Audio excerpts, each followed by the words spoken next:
So, pinagdududahan mo na ako ngayon. Joaquin, kung alam mo lang ang pinagdaanan ko para ipaglabang ka. Para patunayan sa kanilang lahat na ikaw ang mahal ko. Hindi pa pala sapat sa'yo yun? Hindi pa ba sapat na ikaw ang kasama ko ngayon at hindi si Bradley? Masakit isipin na wala kang tiwala sa akin.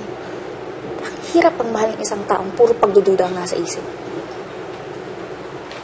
Diana. Sorry. Nabigla lang naman ako eh. Siguro, naunahan lang ako na selos. Alam mo naman kung gaano kita kamahal, di ba? Diyan yung dahilan kung bakit ako nagkakaganito. Diana, ayoko masira yung relasyon natin dahil lang sa pinsan ko. Kaya please, pag-usapan natin to. Mahal na mahal kita, Diana. Kaya nga, maniwala ka kasi sa akin and please, Joaquin, trust me. Yun lang naman ang hinihingi ko sa'yo, ang intindihin ng sitwasyon. Wala nang lugar sa buhay ko sa Bradley.